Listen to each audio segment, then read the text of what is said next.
I mentioned before that we have an amazing staff, and a few of them are here now and are not leaving, right? Not here is our executive assistant librarian, and event coordinator, Kelly Carmena. She likes to take a lot of naps. She's probably napping. Director of Information Technology, John Chase, behind the screen. Director of Marketing and Media, Sharon Lineker, right here. You met Roger Rodriguez, Building and Grounds Coordinator. Academic and Student Services Coordinator, Frank Sabia. Curriculum and Instruction Coordinator, Registrar and Bookstore Manager, Matthew Taylor. Director of Operations, Aster Segay. Librarian Kathy Willis will be here later tonight for the art opening. David Orr is our artist in residence. What a good colleague he's being. He's thinking about his show and how's it going to go, but he's here to listen to talks about Jesus. Good. That'd probably help. Yeah. And then I'm so happy to introduce our Dean and Chief Academic Officer, Sharon Wright, right here. Sharon lives and works in the Bay Area, but she works for us, obviously, online. I can't tell you what she's meant to this institution. Institutions must be accredited, schools must be accredited if you really want to be in the game and if you really want to have validity and integrity. That is a tedious and annoying process. And Sharon took our recent reaccreditation efforts, managed it, wrote much of it, corralled the staff, made it happen, and produced a 700-page document for this little school. And we're awaiting for our reaccreditation notice, which I'm sure will be positive. Thank you, Sharon Wright.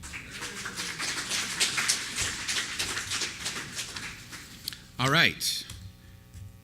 Todd Penner has a PhD in early Christian history and literature from the greatest university in the history of humankind, Emory University, my alma mater, yes. Were you in Candler, Todd? Or you were in the GDR? Yeah, okay.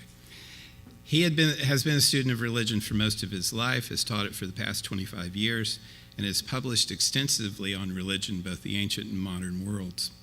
Most recently, Dr. Penner co-wrote De-Introducing the New Testament. I love that. Having plowed through a number of introductions to the New Testament myself, thank you, De-Introducing the New Testament, a book which challenges the ways in which knowledge and information are generally organized and interpreted for public consumption. He works to destabilize traditional categories of knowing and thinking and takes it as a high calling to propose alternate and sometimes unsettling modes of evaluating data and making conclusions. The ethics of learning and living loom large in Dr. Penner's teaching and research, and he's currently working on a book for a larger audience, engaging the intersection of religious experience, theological interpretation, and modern urban life. Additionally, as of this past summer, Dr. Penner is affiliated with the University of Philosophical Research, teaching an online course related to the Bible. I can tell you, although he is one of our newest professors, he is already one of our most popular. Our students love him. Todd, thank you for coming and welcome.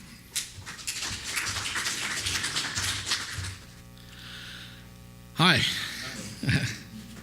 Wanted to thank everyone here for the hospitality that they've shown. They've been absolutely fantastic. This place has a wonderful vibe to it, and I'm really pleased to be a part of it today. Sorry. Oh, it's fun. Just bear with me for 1 second as I check my glasses. I think I got the right pair. But I carry like 3 or 4 different prescriptions or not prescriptions, they're all reading glasses, but depending on the distance I am from the text. So my mother's never going to see this because she can never open up YouTube on her phone, which is a good thing because we had a conversation A short while ago, I told her I was coming to deliver a talk on Jesus and Christ and the vernal equinox, to which she said, what does Jesus have to do with a sexually transmitted disease? To which I said, Mom, no, the order of the letters matter. Vernal equinox. Oh, although Jesus and sexually transmitted disease would be a very interesting paper. It is not the subject of my paper today, but perhaps in the future. I explained what the vernal equinox, and then she wanted to know if I was presenting a paper to a coven of witches, to which I said no. There might be some witches present, which is totally cool, but no, I think it's just California. She says, oh, well, California, okay. Anyways, I'm happy to be here, and Professor Milton Moreland and myself go back a long way. We met it's got to be about 18 years ago, and it's a pleasure to be here with him as well, to be able to discuss some of these ideas with you. And on that note, allow me to proceed. I'm currently working on a book that explores the texture of humanity at the intersection of religion and religious experience.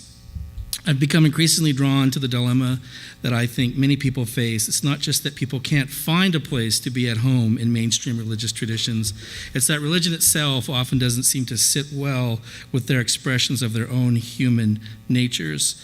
The spiritual but not religious generation, as one example, signals not only that mainstream denominations are not meeting the needs of many people, but that many people, in fact, can't figure out how to correlate their own sense of personhood and identity with religion beyond simple, vague generalities.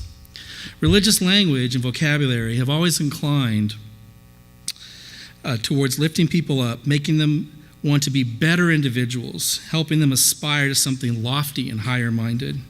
And that's all well and good. We can all use a dose of religion as an aspirational project. It is not by accident that religion has been one of the major civilizing forces in the modern world and has proved highly adaptive to colonizing investments. In that sense, religion has been, at least often, a transcendent linguistic enterprise seeking to create a language and conceptual world that in many ways moves us beyond our entanglements in the human world. This is one of the reasons why Marx identified religion as a major force in pacifying people, making them think about and hope in something beyond their current working and living conditions. This opiate, as Marx called it, was effective precisely because it didn't deal with real human issues. Of course, many people who swallow or snort the opiate usually do value its higher calling or even just its aesthetic. And in our contemporary world, one might say that's actually not something to devalue. For both its explanatory power and its capacity to conjure up otherworldly realities, realms of beauty and splendor that inspire and stir our souls, religion definitely takes pride of place. And yet, I continually come back to the words of John the Savage in Brave New World and his rebuke of the controller. Quote, "But I don't want comfort. I want God, I want poetry, I want real danger, I want freedom, I want goodness, I want sin." What's striking to me is that John the Savage claims all that constitutes humanity in its rawness, its vulnerability, and fragility. The question for me is, does religion end up doing what science does in the Brave New World? Or does it find itself fully intersected with human experience in all of its complexity and duplicity? Does "I want God" belong in the same sentence as "I want sin"? Is that a compatible sentiment? Well, this is something I'm invested in exploring, largely through engaging the narratives of people living their lives in places and spaces often thought to be devoid of God's presence, whether those places are on the streets of the South Bronx or located in the inner recesses of the human heart. In what follows, I want to lay out some of the conceptual framework for my thinking, a framework that shapes the way that I relate the stories that I've encountered and the people behind them. And today I want to do that using the distinct categories Jesus and Christ to think with. In particular, I want to lay out two trajectories or movements of thinking about Jesus and Christ in distinction and relation, in opposition and correlation. The kind of thinker who believes it is better to create paradigms that are convoluted and maybe contradictory than simply streamlining thinking so it all fits together and satisfies the logicians and the accountants. The fact is, so many things in life depend on which side of a situation you're looking at. And I prefer models to think with and from that don't fold up neatly, models that produce more questions and less confidence about what I know to be true. I'm quite content with uncertainty. I consider the state of knowing to be a higher or unknowing to be a higher epistemological stance. Thus, alongside critical complexity, I take critical uncertainty to be a knowing posture that opens doors and produces vibrant forms of thinking. So I venture forth with two movements then. The first is Christ against Jesus, and the second is Christ in Jesus. I'm going to unpack these two thematic thinking points in turn, followed by a concluding story if I have time, and there may not be time. I'm just letting you know ahead of time. The overarching context of this, my apologies in advance. The overarching context for this exercise is astutely articulated by Lee Stringer. Some of you may know his work, the New York homeless man turned writer and advocate. In a conversational dialogue that he had with Kurt Vonnegut in 1998, he stated the following: "In a way, it's a struggle to be human. I mean, if you really look at it, we wake up every morning to an alien environment. Certainly not the environment man was created in. It's a busy, throbbing, hustling, buzzing, spinning, crazy, alien environment. And the struggle for me with that is to try to be human, to try to do human things, to try to remember what we were born with. So to me, it is very much a struggle just to be human, not so much a human struggle to do something else, but just a struggle to feel human." End of quote. In a nutshell, this is my project.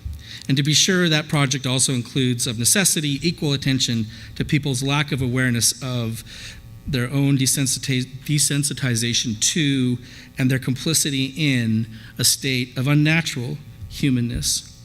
Can the tropes, categories of Jesus Christ and Jesus Christ help us think about this? I think so. They are powerful symbols and thought categories that are deeply rooted in our Western consciousness and offer a fruitful site for critical reflection and exploration. So the first movement, Christ against Jesus. Here I intend to explore the intersection of two principles that related to being human and that related to law, capital L, law. The main question for me is how law, capital L law, has a ground of being and a condition of modern life that can also stand over against life. Before I do that, I need to begin with a basic discussion of signs and their meaning as an avenue to exploring the translation projects that must be undertaken if we want to think about how the Bible or Jesus or Christ relates to our lives today. Seems to me that we're at a crossroads of sorts in our culture. The Bible can't be taken as a given with respect to offering any spiritual or ethical grounding as it once did. The Bible, in many respects, now needs to be argued for or against. It is contended over and frequently dismissed. Fewer people read it, even fewer see it as any kind of anchor. Fair enough. Thinking about signs, what those signs signify, and then doing some what I call verbal calculus to measure rates and degrees of change, what we might think of as a translation and recontextualization of the meaning of these signs, that for me is a helpful way forward. Every word, gesture, or symbol is a sign. Think of something as basic as a stop sign or a green light in an intersection. We give these signs meaning, and we mostly do so without thinking much about that meaning. All signs are inherently blank slates upon which we, both individually but especially collectively through our cultural affiliations, assign meaning to something. Signs signify, that is, a word or a symbol or gesture is suggestive of something else. It does not bear inherent meaning. Humans are meaning makers and storytellers, and signs point to that very human activity. As Russell Brand, the British comedian, notes, the world isn't made of atoms, it is made of stories. This comment hits at the core of our signifying and meaning-making activities. The issue with our meaning-making practices, however, is that most often we assume that the thing that is signified is universal and natural, that it is inevitably so, and that everyone else experiences it in the same way, that every stop sign will mean to everyone to stop, that every green light will mean to everyone to go forward. The opposite is in fact the case, and the study of signs and their meaning seeks to expose the non-universal, non-absolute nature of meaning and meaning-making. The world does not exist the same way for everyone, even for those partaking of the same culture and the same assignation of meaning to particular symbols and signs. The best way to explore this point is to start with a word. I usually choose the word love. Everyone loves love, so that's a good place to go from. It's a four-letter word. We could use other four-letter words, but today it's more appropriate. We'll use this one. The word is made up of the letters L-O-V-E, and combined, those make a sign. The word. It points to something. We have agreed as a culture, and as a culture rooted in a particular trajectory or genealogy of history, on a structure or framework of meaning for L-O-V-E. It doesn't mean cheese or water. At the same time, while its meaning isn't limitless, because then communication and the formation of communities would be impossible, its range of signification is multitudinous and diverse. Each sign, and here thinking of love, has a range of significations. And those significations can be quite different depending on the assumptions and values of the person doing the interpretation, of the individual telling his or her own story. I like to think of these significations as something like attributes of a word or a concept, or attributes of a symbol. In other words, they are the stuff that we associate with the word L-O-V-E. So, with love, we usually have a range of stuff that designates the meaning of love for us. Love is what? Admittedly, it can sometimes be difficult to define or explain a word we all use so frequently, sometimes with reckless abandon. Let's take a shot at it. Love, well, it's good, brings inner peace, is passionate, caring. It's a feeling, an orientation, a desire, a commitment, a burning heart, protective, self-sacrifice. It's a queasy feeling, a knot in the stomach, unselfish, a thing learned, a gift from God or the gods, a divine blessing, a yearning, fully satisfactory for life, very human, the instinct of a mother, and I could go on. Obviously, when each of us uses the word love, we don't necessarily mean all of these things at once or even believe that all of these things apply.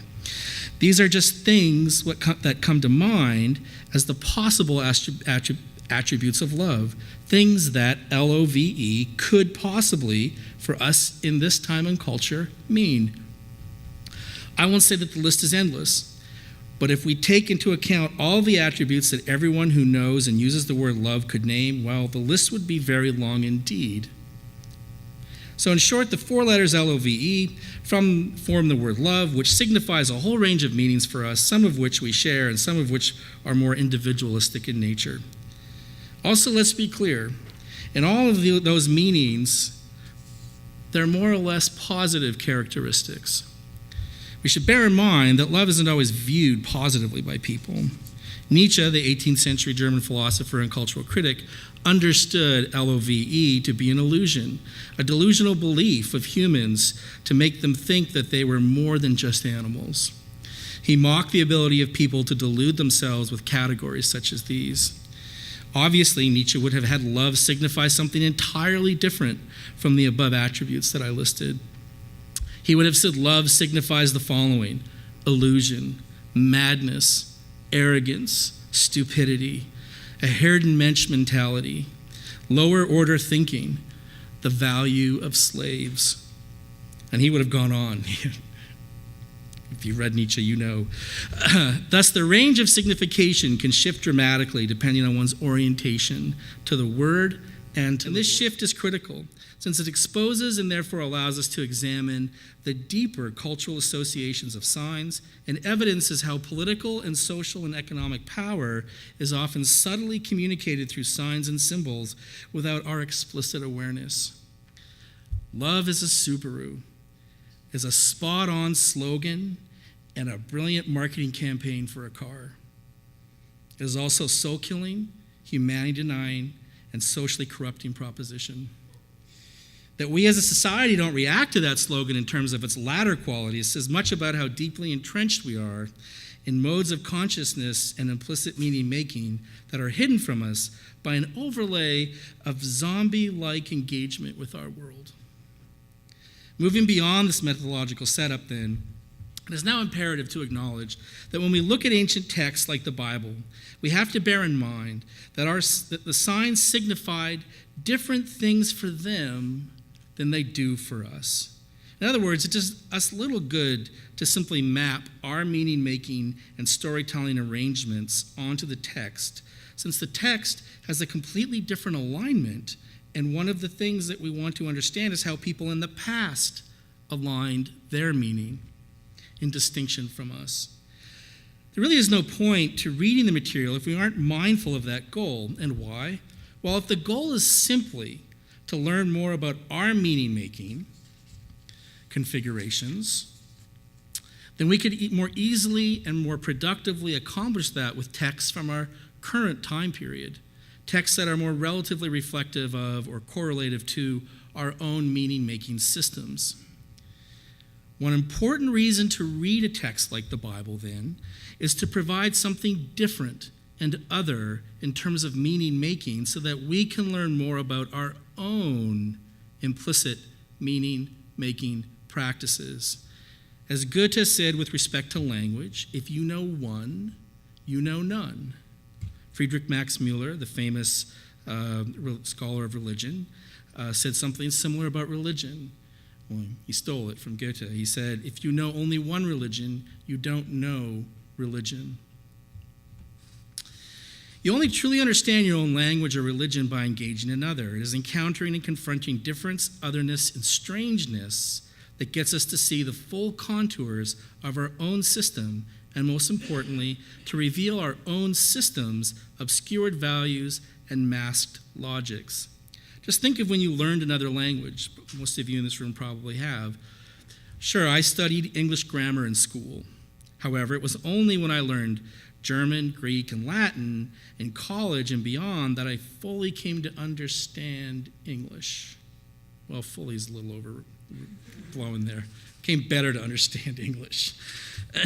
Grammar and sentence structure and so forth.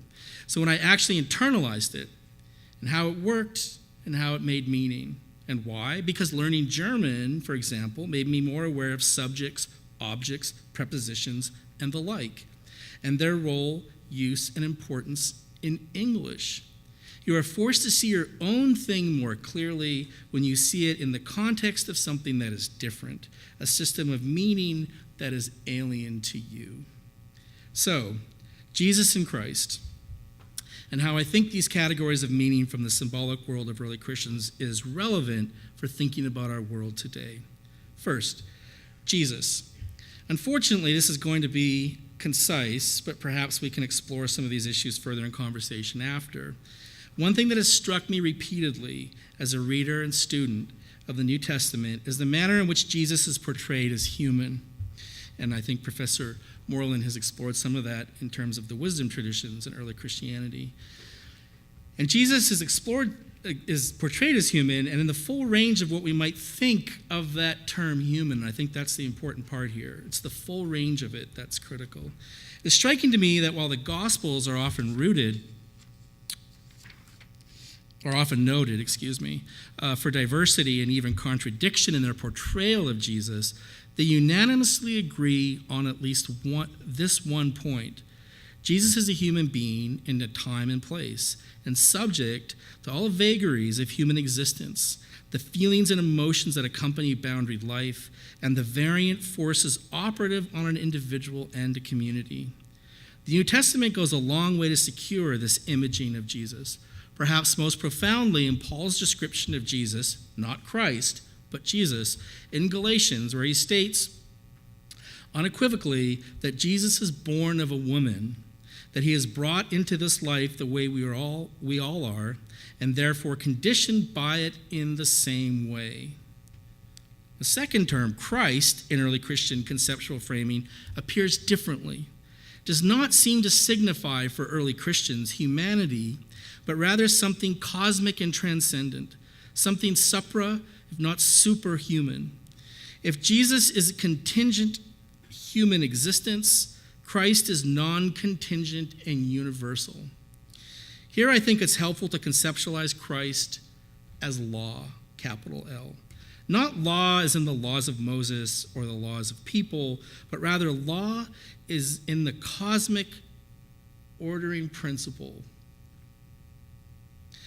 In point of fact, the writings of the New Testament go a long way to establishing this point, albeit in different language. Christ is the firstborn of creation, or wisdom, or ruler. It is the power that brought the universe into being, that power over life and death, what we might call the power of the sovereign. And the New Testament makes no attempt to hide this aspect of Christ. It is the nearest equivalent for early Christians to the concept of Caesar of imperial Rome. It is also Christ that forms the blueprint for humanity, a cosmic, stoic, influenced first principle that is the model for humans to emulate. When early Christians brought the two categories together, Jesus and Christ, they essentially merged the former, Jesus, into the latter, Christ. It is difficult for the human to somehow articulate difference and distinction in the face of such an overarching and overwhelming sovereignty. In many respects, the human is threatened with absorption into the transcendent. And, as with the Borg from Star Trek, if there's any Star Trek fans here, resistance is futile. We often talk about how early Christians had to struggle with the reality that the Messiah was crucified. We do see that struggle everywhere in the early Christian texts. At the same time, a negotiation that was as important was the one between Jesus and Christ.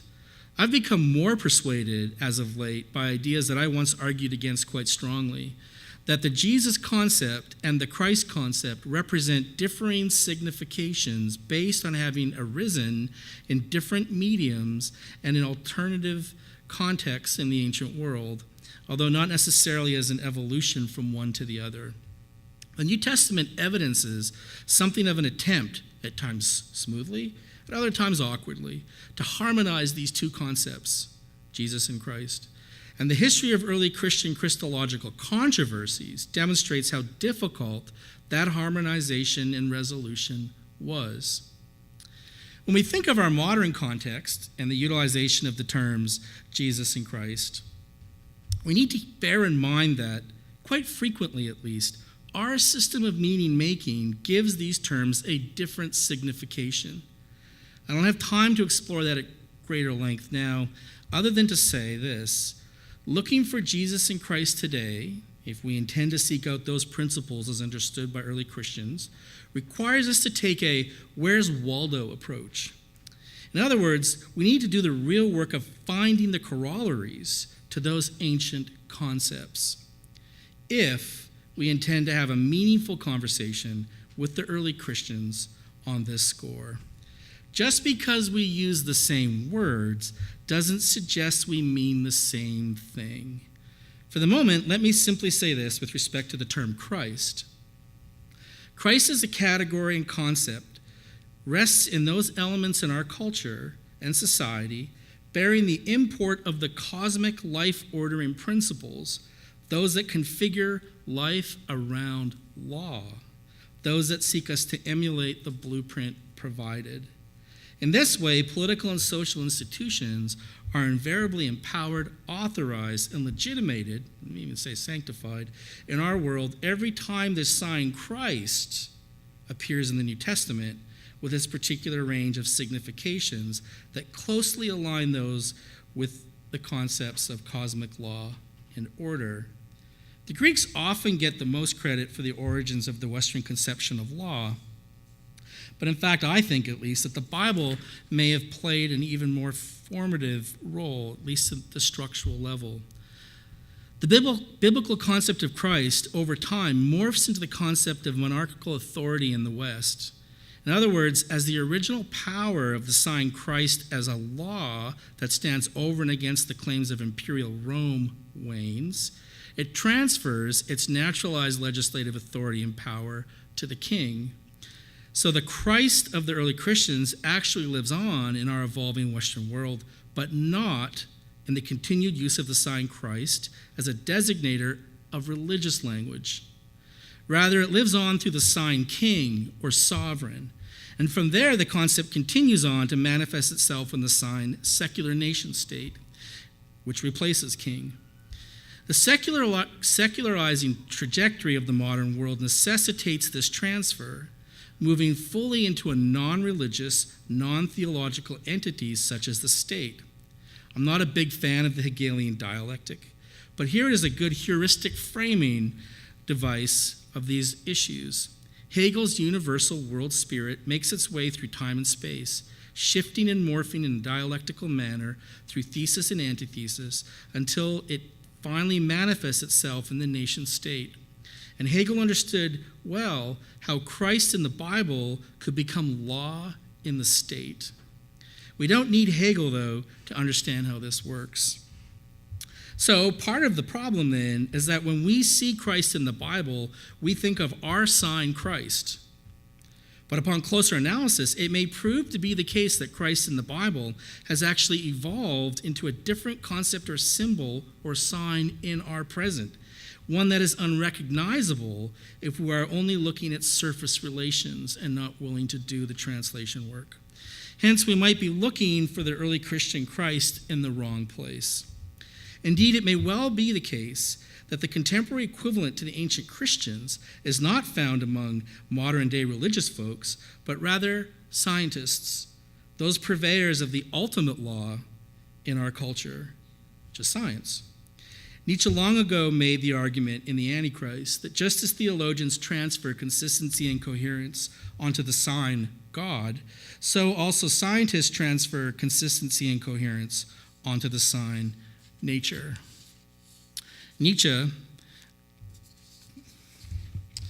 So therefore, for Nietzsche, the God of the theologians was the same thing as the nature of the scientists. And despite the rhetoric of science and the state, two sides of the same coin really, that seduces us into compliance and lulls us into a deep slumber of passivity, I think it behooves us to at least raise the specter that herein, in this Christ against Jesus heuristic framing, we might in fact see in our world law against life. I move now to my second point of discussion, and that is Christ in Jesus. As with the former movement, I begin here with a brief methodological reflection on language. When thinking about this movement of Christ in Jesus, we enter into a terrain of the incarnation. In some ways, the incarnation is part of the former movement in that it seeks to negotiate the two categories of Jesus and Christ. Here, however, rather than seeing it as Christ against Jesus, I choose to understand the incarnation as an intimate relation between the human and divine. That said, within early Christian frames of reference, the body is the frail vessel that is subject to the authorities of heaven and earth. It is also susceptible to sin, a cosmic disease in the New Testament world. This also entails a broader implication.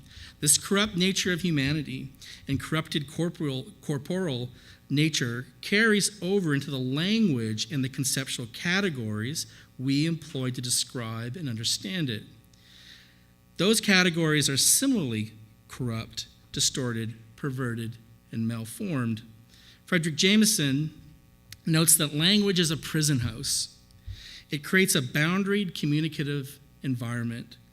Language has a limiting nature, a basic inability to signify the plenitude that human experience demands, deserves, and or desires. If I were to situate this phenomenon in terms of some pressing social realities in our world, I would choose mass incarceration as one major point of conceptual comparison. And since the Apostle Paul claims that the wages of sin is death, I suppose we can think of this language as positioning us on death row. Our language and conceptual categories reflect all the trauma and the horror of incarcerational positionality and imprisoned subjectivity. Whether we are awake to this reality matters very little. As simultaneous victimizers and victims, we are all in need of liberation from all sides. That said, in the current moment, I focus here on the other side of hope, on the dark side of the moon, if you will. It is at this juncture that I see the Christ in Jesus concept as particularly relevant. From the early Christian perspective, embedded in this concept is the idea of a mixture of the divine and human, of hope and death, of liberation and damnation. Somehow the sticky, oozy substance of humanness is infused with something that isn't that. The New Testament does not try to separate this out. And of course, that lack of separation led to many intellectual and social struggles in the history of Christianity. And it still does. Enfleshed in the biblical tradition, though, is the notion that to seek separation is to evidence one's arrogance and ultimately to commit idolatry. The incarnation of Christ in human flesh means that God enters the prison and the prison house of language, that the blameless and sinless Word, according to the biblical account, becomes incarcerated, assuming the form of what we might call a subaltern. This is the heart, I believe, of an incarnational, or maybe we'll call it an incarcerational, epistemological framework. That is a way of knowing and understanding that celebrates limitation and corruption, and that in turn, from that, shapes how we see the world and imagine it to be, and how we might imagine it to become. Of course, there are also dangers to this conceptualization of a Christ in Jesus model of knowing and perceiving. The natural human tendency, as noted in the Christ against Jesus movement, is to naturalize, universalize, and normativize our conceptual categories and our meaning-making symbols. And here the outcome in many respects is even more nefarious, since the tendency in the midst of the challenge of difference and otherness is to rank one over the other. Such a move is easily recognizable in thinking about differences between races of people or ethnicities. It is never the identification, this is something people confuse a lot, is never the identification of difference that constitutes racism. It's creating a hierarchy of differences, of ranking races in relationship to one another that is the very root of the problem. It is fundamentally human to generate hierarchies of difference. We all do it, and it is as natural to us as standing and sitting. It is a base biological, psychological, and anthro-sociological aspect of being human in relation to others and otherness. It is a lifelong endeavor, never to fully be accomplished, to discipline oneself to move above and beyond these natural modes of interaction and perception.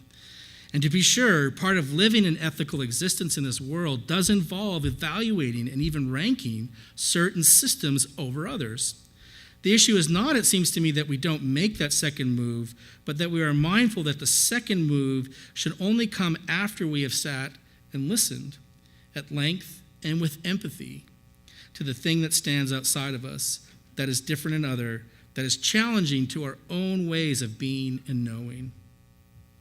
All humanistic learning in the end is about knowing who we are better and more fully in the present moment in relation to ourselves and in relation to others. To do that, though, we need to try to come to terms with people who are different than us, and categorically so. I would actually say ontologically so, and that their being in essence is not like our own. This viewpoint challenges an essentialism and naturalism that is so often assumed by mainstream religion and culture. We simply see and experience the world differently because our ways of perception and experience are divergent, with alternative forms of cognitive rewiring forming variant neural networks for each one of us. If I were to articulate another major problem or challenge that early Christians confronted, it would be this. The inclusion of Gentiles in early Christian Jewish communities wreaked fundamental havoc on preconceived social and cultural norms. Jews who believed that Jesus was the promised one of Jewish tradition and who believed in Jesus in some way also maintained their Jewish identity. But what to do with the troubling Gentiles, those who were now disrupting the natural order? In the spheres of early Christian social interaction, when it came time for Jews and Christians to sit together at a table and eat together and worship together, it created endless and understandable conflict.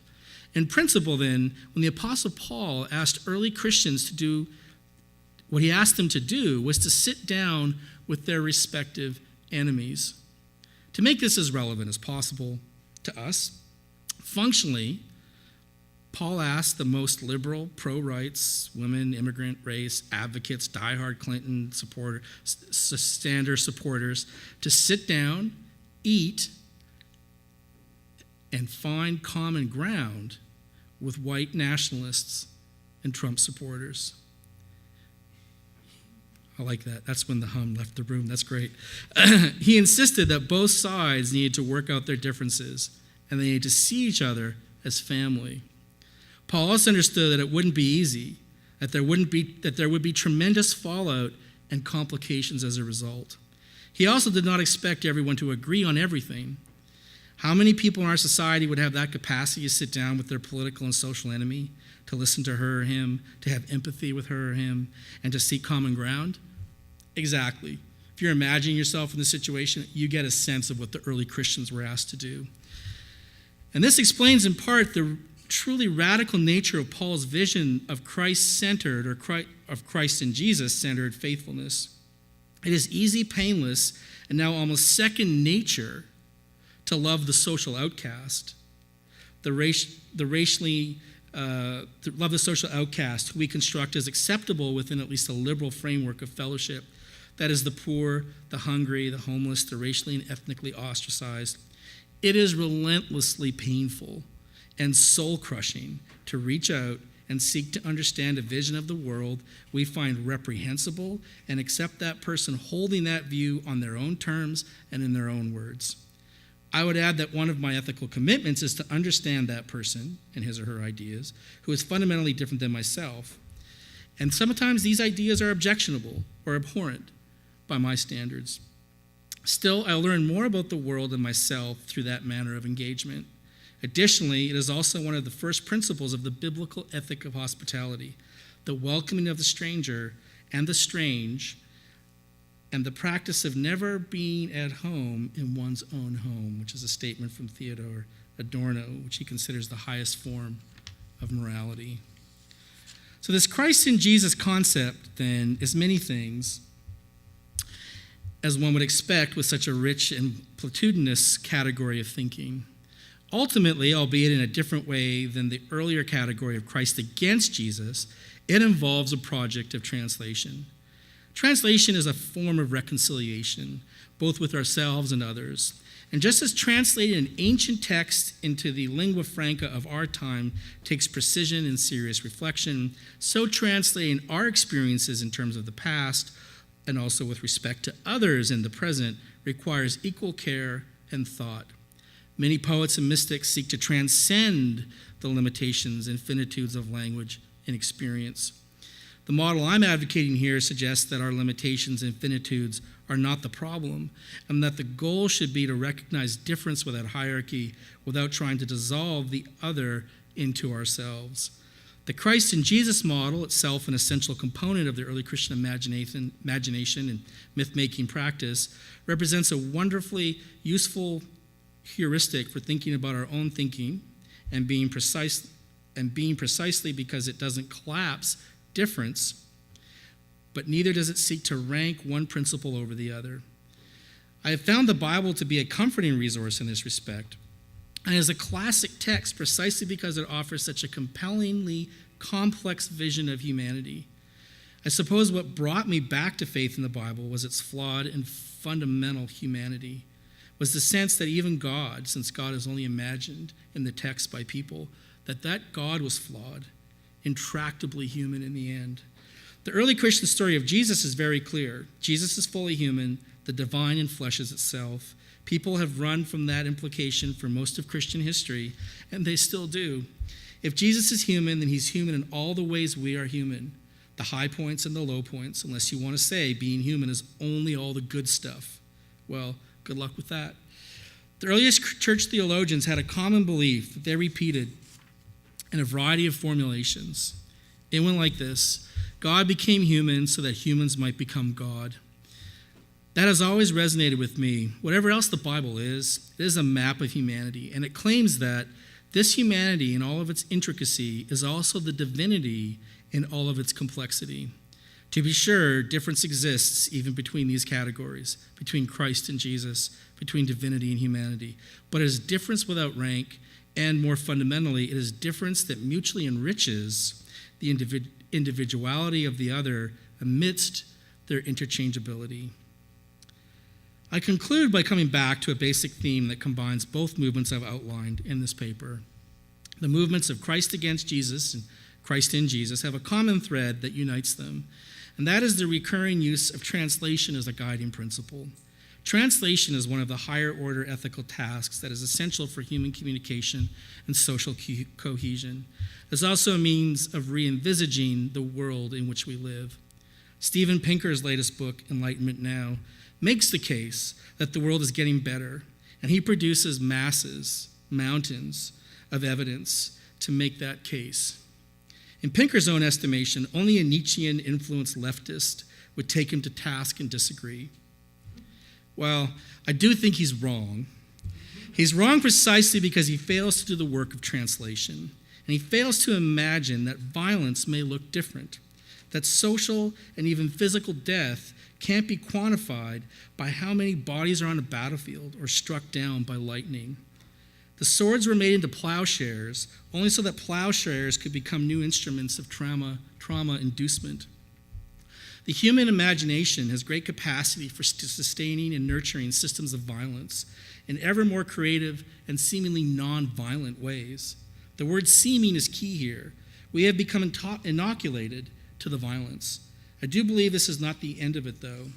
I am committed to the belief that projects of translation and advocacy, especially translation and advocacy for things that are strange and foreign, provide a means of moving forward in our world. That translation will naturally take place in a variety of ways, and it will always only be a partial and limited enterprise. The task of translation is never over, and it demands a continuing commitment to seeing every translation as partial, just one possible rendition. There are many spirits involved in translation, many hands involved in this heterogeneous labor of love. Thank you for your time.